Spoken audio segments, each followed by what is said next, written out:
Space Cowboy Books presents Simultaneous Times, a science and speculative fiction podcast. Short stories to stir the imagination by contemporary authors.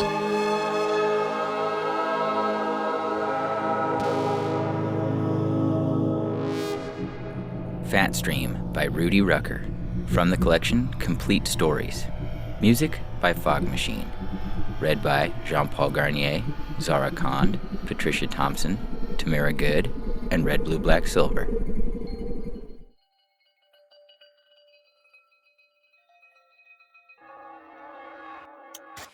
I'm Zach, and I hang with this highly charismatic woman, Zick. We have a streamer show out of San Francisco. It's called Zick Zack. I'm the eye, and Zick is the star. She's a natural. People can't stop looking at her. Gestures, voice, expressions, phrasing, she reels them in. Me being the eye means I wear a helmet with 8 outward-pointing cameras. Also, a pinhead selfie cam aimed at my face. Our stream's users are interactively immersed. That is, we're sending them so much data that they're in a reality bubble containing Zick and me. They can move around in our virtual space, and they can look any direction they please. Ambient eyeball kicks. They imagine they're with us, a member of our posse. Since I'm the eye of our reality bubble, the patched-together image of my body is FooBar. Our streamware filters out this degraded geometry and replaces it with a textured wireframe model of me. We use my live selfie stream for the model's face. Not that I'm anything special to look at. A skinny single guy in his 30s, sadly yearning for love, never the right woman, never the right time. Zick is the one the users watch. My high-def cameras lock onto her. She wears a couple of pinhead selfie cams as well, filling in any bits that my cams don't cover. Most of the users hang close to Zick. Some of them watch her from an inch away. Not that she sees them. We've got 2 others in our crew, Gustav and Clabber Girl, skewed hipsters like Zick and me. Gustav is 6'4" and big around the waist, with a reasonable amount of muscle. He has the largest 45 record collection in town. Clabber Girl is hard-bitten and tattooed, with dishwater hair and an unpredictable laugh. They keep the stream live and do their best to block malware feedback. My voice is a big part of the show. I go for manic, weird, and insinuating, punctuated with bursts of gibberish and flashes of heartfelt corn. I'll pretty much say anything, whatever keeps the stream bouncing, even if it's rude. We have fans, we have haters. Our show runs 6 nights a week, with Mondays off. Often we end our streamcasts at Seedy's, an all-night dive in the Tenderloin. We get lit with other streamers, both local and remote. Eyes and stars blending their bubbles, mixing sly, strange image flashes, zapping each other with hideous strobe, running psychedelic feedback, letting the ambient chaos take us where it may. Sometimes our jams are the best part of the show. This one particular Sunday night, a week before Christmas, we're at Seedy's, jamming with a couple of solo streamers, a kazoo raver from Oaktown and a surfer from Santa Cruz. Plus, there's a remote eye and star pair.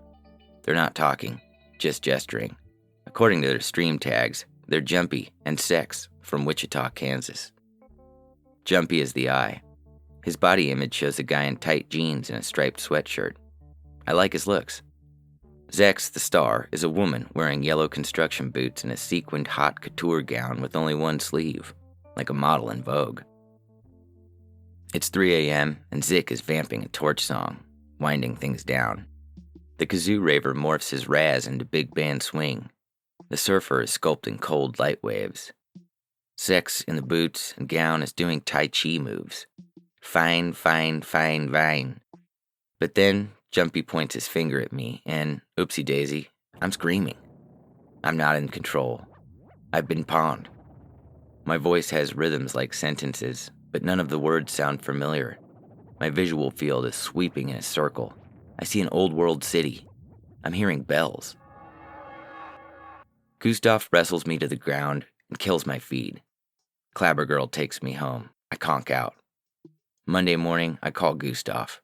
He tells me he's traced through our log that Jumpy used a back-channel exploit to pawn me. a reverse immersion from their spoofed IP. And of course, they're not from Wichita. Clabber Girl's done a terabyte Bayesian analysis that traces their stream to a server in Budapest. Monday afternoon, I check out some public streams of Budapest. I see footage of a river, a skating rink, and a hipster bar called Zimpla. I'm exhausted like you wouldn't believe. I go back to bed and sleep clear through Monday night and well into the next day. And then it's back to our warehouse for the Tuesday night Zig-Zag show. Zick, Clabber Girl, and Gustav are already there. They have a new piece of electrical machinery that resembles a Tesla coil. It has a short, stout column with wire wound all around it. There's an insulated hand grip at one end of the column and a metal torus on the other end, like a donut. I ask them what the thing's for, but they feed me a line of jive. Good for meat space zaps, Goes Gustav. Chip frying, signal overloads, Adds Clabber Girl. It makes purple sparks. Says Zick. Nice eyeball kicks. Where'd you get it? I ask. Found it at CD's. Says Gustav. After you and Clabber left, it was lying on the floor. Whatever. I don't have the energy to grill my so-called friends, now turned so sly. I need to brace myself for tonight's run. We'll be heading to Union Square to stream the happy throngs around the big Christmas tree. Lame stream, mainstream.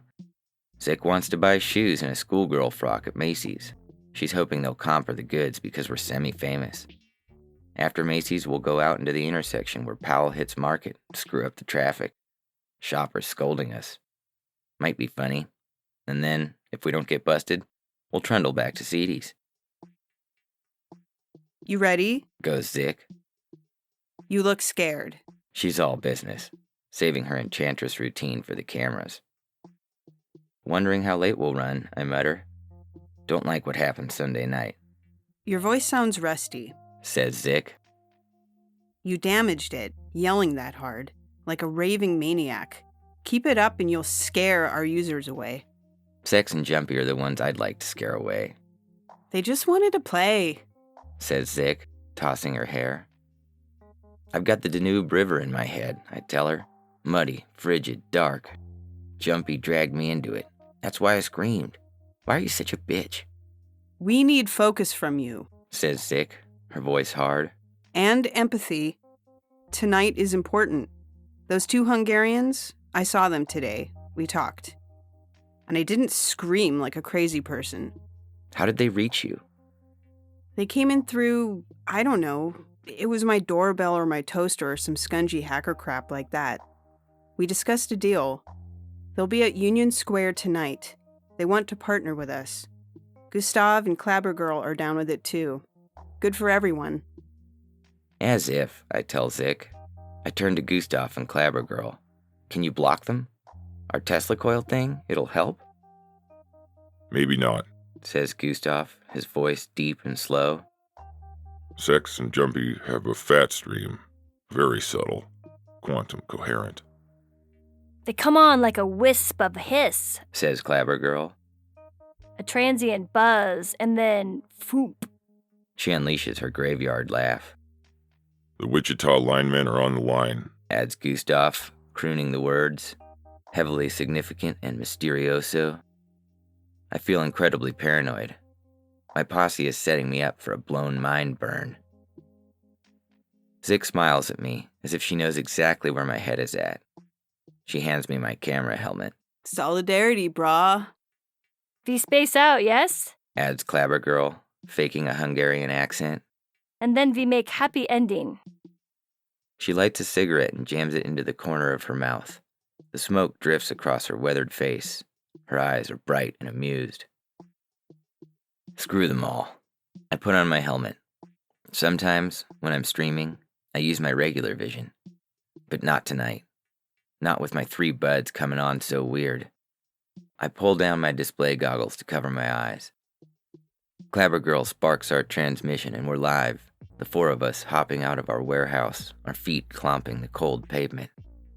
We catch an electric robo-car, gently humming it tools down back streets to the pulsing center of town. Good visuals tonight. San Francisco hues, lavender neon martini glasses, orange flicker-cladding jumpsuits. glowing magenta blue graffiti, jugglers with red and green flares.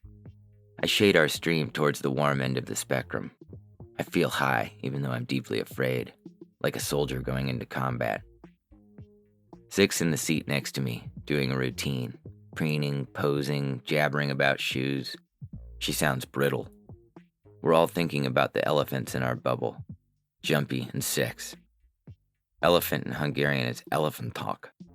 How do I even know that? I voice activate my video brush and begin collaging in images from my horde, filling the dank, empty spaces of my stream, gesturing with my hands to position the visuals just so. Clabber Girl likes this part. I open a channel so she can tweak too. Let there be gnarl, I intone, and I go into a rap inspired by Zik's mention of shoes. Shoe, goo, glue, shoe, fly, pie, cobbler's last, the Last Supper Club, Custer's Last Stand, Stand By Me at the Fornication Nation Union Station, the Zigzag Stream, Everyone's a Star. When the jive gets good to me and the visuals flow, well, at first the users feel like they're seeing our thoughts, but then it gets gooder and they start to think they're seeing their own thoughts. Synchronicity, baby, dancing with the muse. We're in Union Square, the big tree, the lights of Macy's, people in Santa hats, and how could I have forgotten? Ye old Union Square ice rink. Zik heads straight for it, and oh God, Clabber Girl rents skates for the four of us, and now Gustav is doing a shoe clerk thing, lacing up my pair. If I fall, I'll break the camera, I protest. We're with you, Says Gustav. all the way. We're on the ice. People wave to us and skate circles around us, wanting to be in our stream. Gustav and the sharp-elbowed Clabber Girl are next to Zik and me. Our guards, I hope. Gustav is holding that Tesla coil thing by its grip, and Clabber sculpts the air around it with her hands. The metal donut sprouts a decorative halo of pale purple sparks. I'm still watching the scene through my goggles, immersed in my processed version of reality. The images are compelling. The frosty ice, the twinkling tree lights, the revelers' happy mugs. We're sweeping in a circle, just like the scene I saw on Sunday night after Jumpy pawned me. And now comes the glitch. Doesn't even surprise me.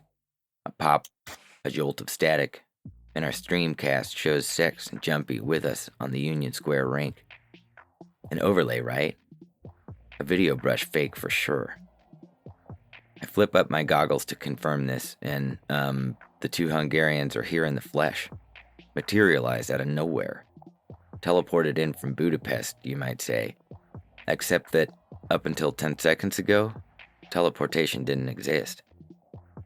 The physical Hungarians don't look like their stream images.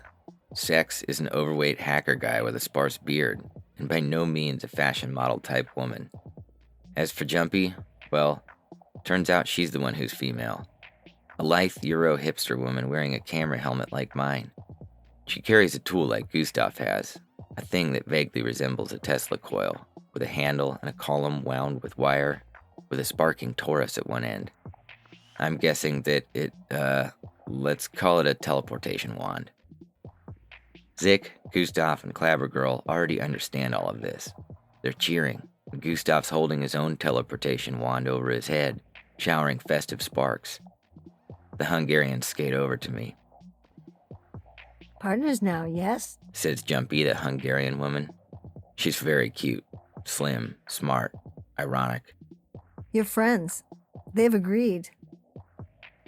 Solidarity. Puts in Sex, the hacker guy. It's the same word that Zik used a half an hour ago. I glance over at her. She nods. Well, why not, I say. Not that I really understand. Mainly, I'm curious. Can we test if our teleportation wand works too? Wand is what you want to call it. Says Jumpy and laughs. Go, hop to Budapest. Your wand knows the way home. Gustav beckons to me, his gestures grand and expansive, like a kid on Christmas morning. Zik, Clabber Girl, and I squeeze up against him. He holds our teleportation wand above our heads like a surreal umbrella. The lavishly cascading sparks enclose us. A pop, a jolt of static, and we're on an ice ring in, yep, it's Budapest. The Heroes Square, with statues of the nation's 7 badass founders. Huge ice rink, with everyone staring at us. A minute later, Sex and Jumpy join us. Jumpy wants to talk to me some more, and for sure, I want to talk to her. But I'm still a little disgruntled about what she did to me at Seedy's on Sunday night. "Why did you pawn me and make me scream?" I asked. Sorry. Says Jumpy, ducking her head so cute. That's when I was calibrating the route. Seemed like a fun, easy way, feedbacking your stream. I'm a fan of your show, to explain this. But my words came through your mouth and not good result. Sorry. Apology accepted, I say. This woman is the one, at last. Her cheerful, lively face, her dancing eyes. Meeting her is as amazing as the fact of teleportation. But I'm confused, I continue. Seems like you need a receiver as well as a transmitter, like with a broadcast system. A device at each end. Just now we hopped from San Francisco to Budapest, and you were still in Union Square. There wasn't a receiver here to, unpack our signal? It's not like a phone call. Puts in Sex, the hacker guy. It's like knowing a route on a map. Any path that's been calibrated, you can teleport it from either end. This is the beauty part, yes? The light dawns. Says Jumpy, closely watching me. And now we make partnership? Yes, I cry. Thank you. I give her a hug, figuring I can get away with it. I don't get why she wants us. Says Zick. She's used to being the star. She's a little put on by my instant crush. We need the Zigzag group because of your user base. Says Jumpy. And your US status. And your knowing of the ropes. To be sure. Goes Clabber Girl. Our knowing of the ropes. Zigzag Fat Stream. Intones Gustav. I registered it as a trademark and a corporate name this afternoon. We're here for you. Says Zick, beaming her smile into my camera. Stay tuned. I check my controls, and yes, despite our jump, the Zigzag show is still live. We've got like 1 billion real-time users just now. Zigzag Fat Stream is in business for true. The 6 of us skate a slow victory lap around the Heroes Square rink, and I'm holding Jumpy's hand. The church bells ring.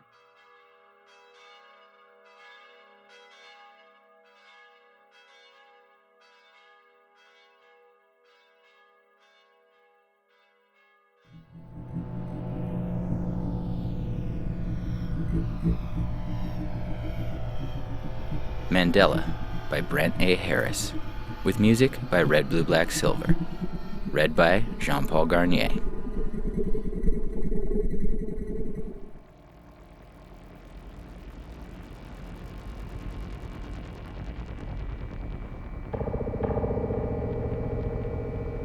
Two hours.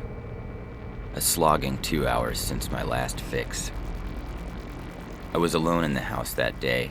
A custom-built desert dwelling, a ranch-style home that had once been occupied by a pillar of our small community. I was anything but. The wife was gone for work, and I was busy with mine. Assuming, of course, work meant avoiding writing while sitting in your PJs on a comfy chair, your mind on porn, or ensnared in the latest Netflix binger. Both equate to about the same thing anyway, if you think about it. Try not to. Thinking leads to choices, and choices weren't an option anymore.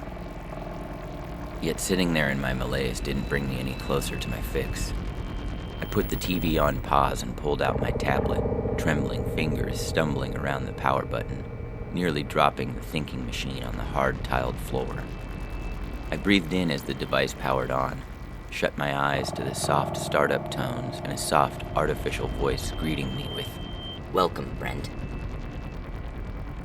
As the screen refreshed and connected to the web, I breathed out heavily to the latest trending tags and clickbait headlines and opinion pieces on news sites devoid of objectivity. Who needs that anyway? And pictures of foods I'd never eaten from places I'd never visit from friends I didn't really know. Soon, I'd settle into the dopamine dose of comments seen, posts liked, bluebirds twittering away, my virtual voice heard. Relaxed in the moment of zen before the high would hit, I saw from a local weather widget news about an approaching storm. It rained now, a lot, sometimes snowed. The weather had turned severe last winter, and it looked like it would this December too. Desert sands were mud, Joshua trees were gone. No one had seen a tortoise in the wild in years. I could have checked the source, gone to a different website to verify, looked out the damn window. Spoon-fed, I did no such thing, but switched the tablet off to do what everyone does at news of big winter weather landing hard on soft bodies. I put on pants and headed to the store, confident that my onsetting high would shelter me from any interaction, like a mask or a flu fog might obfuscate you from the world. I could have walked. The supermarket wasn't that far. Walking, though, meant running the risk of talking to neighbors or strangers or having a moment of self-introspection that could only lead to trouble. Arriving at the store, I saw that it was packed by everyone else on their own little highs, their own little micro-doses of the world. It all made sense. They saw the same thing online and reacted the same as I had. Choice was a luxury long lost somewhere in time. I had just passed the bananas in the produce aisle, just beyond the bakery, when the high hit and the holes in space and time opened. Snowflake-like fractals cracked and spread across empty air at the same level of the Little Debbie snack cakes. The pattern stretched, the way you might pry apart stage curtains and stick an eyeball out to see the audience on the other side. In reality, it was more like a sheet of ice thawing on a sunny day. Given the hole's icy appearance, those annoying trending tags simply dubbed them the Frost, after the poet who had wrote about paths in a wood diverging. The gateways were mirrors, in a way. I thought of them as more like two-way glass, a reflection of yourself in an alternate world. Ever since scientists and sci-fi writers proved right about the Big Rip, holes were just a thing that happened. Most of us didn't understand the how, just that our universe neared its death after its explosive expansion, and, as a result, was stretching and ripping itself apart at its end. Yet the scientists were startled to discover something else. It wasn't just us. There were other universes, too. Imagine a stack of pancakes, each one a mirror of our own universe, atop each other, infinitely. The entire multiverse had expanded, each one at minutely different rates. As each one stretched and ripped, you could see holes form from one parallel world to the next, as if they were slices of Swiss cheese all slightly askew. Seeing a wormhole, or a tear in the fabric of space-time, was about as common now as witnessing a shooting star on a crystal-clear night. Assuming, of course, you were cosmically attuned to see such a sight. I guess some people just saw things differently than others. For instance, I was a look-see. When the wormholes came, I could look, see the people I might have become had I taken their paths, made their choices instead of my own. Sounds cool, right? Trust me, it wasn't any sort of gift. There was no joy in knowing that in every version of you that exists in the universe, that you led much the same life. The Swiss cheese metaphor I was talking about earlier doesn't vary much from one slice to the next. You're almost never a rock star. It doesn't work like that. Probably for the best. I passed the busy Little Debbie aisle, moon pies in hand, oddly unafraid at the cracking, icy wormholes opening down each aisle of Stater Brothers. After all, I had Diet Pepsi to stock up on, and Red Baron frozen pizza, and of course, a bottle of Crown Royal apple whiskey, maybe toilet paper, for those were the supplies I sought when the storms came. I felt smug in my superiority that I wasn't grabbing the same groceries as everyone else, completely oblivious that in the scheme of things, Red Barons or Tostinos, Coke or Pepsi, there wasn't really a choice at all. Looking down from my cart at what should have been the baking aisle, I saw myself. He was a healthier version of me, slimmer, in activewear, with a blue handbasket instead of a cart. And there were big green leafy things flowering over the edge. things that I could not recognize.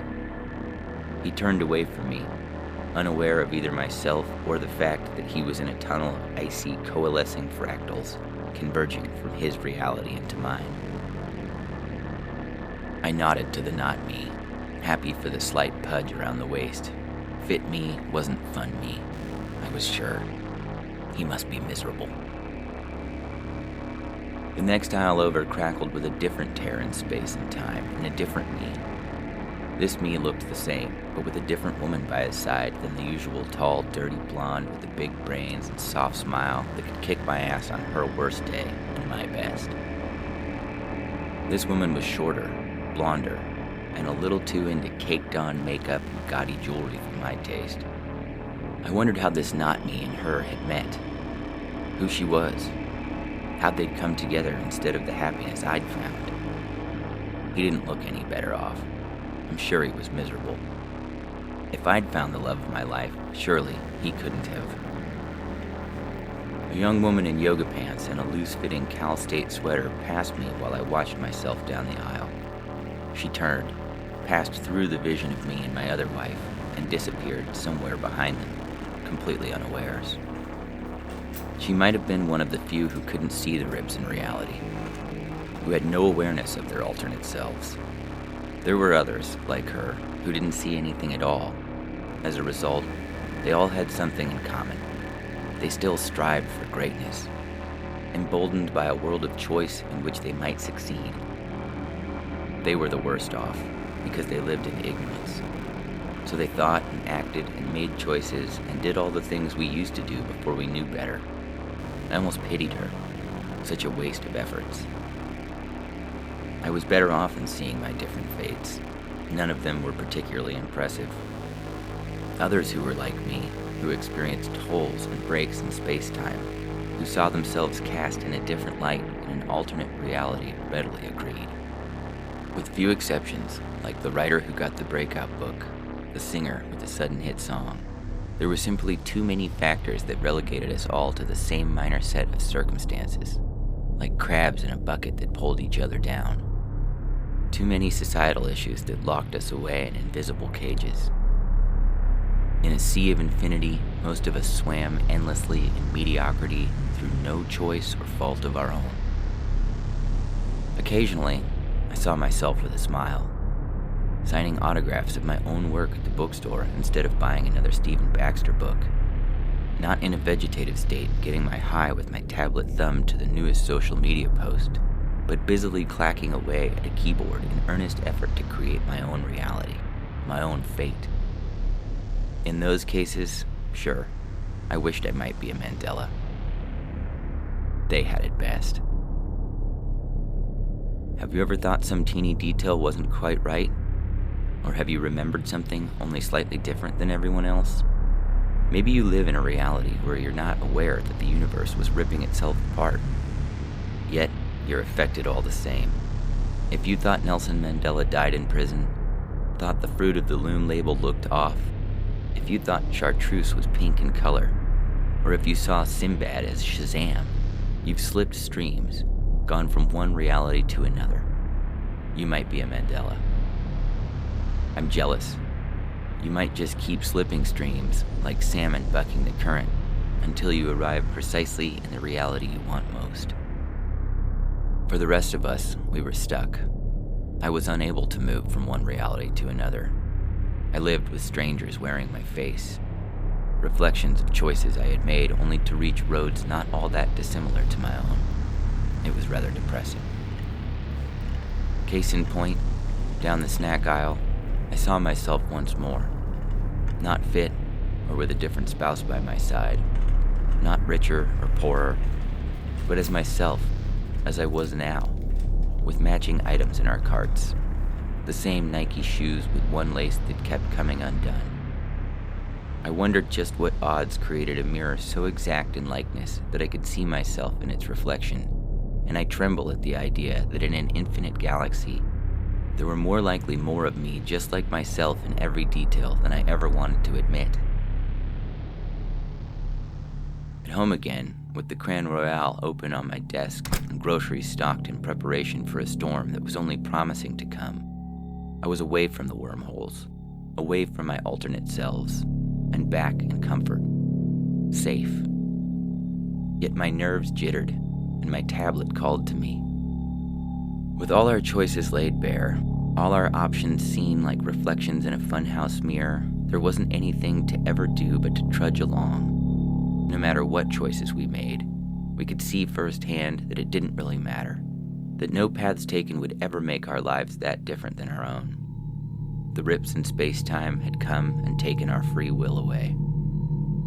So most of us lived from one fix to the next, tolerating reality in the smallest doses, a reality that had been warped and bubbled and twisted to fit our needs and wasn't really real anymore anyway. We were happy and content in that bubble where choices couldn't harm us. I looked anxiously at my watch. It had been close to 2 hours since my last fix.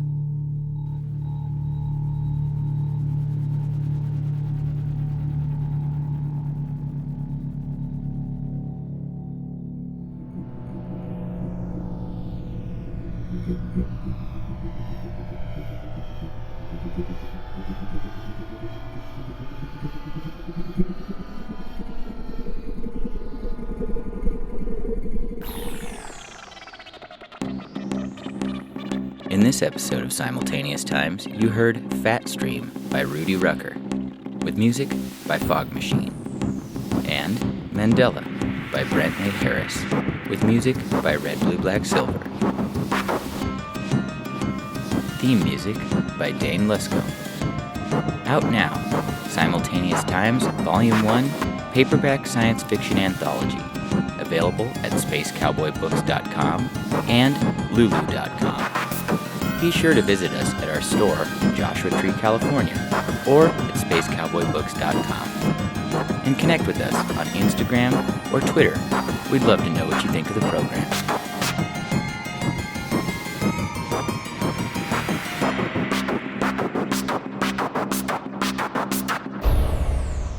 And now a word from other fellow Joshua Tree podcasters. We live in a very weird place. A dry and mountainous land of poisonous creatures and desert monsters, missing tourists, and strange lights in the sky.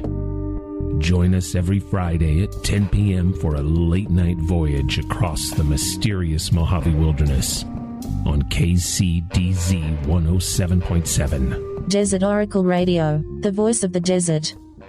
Are you looking for a new way to think and transform?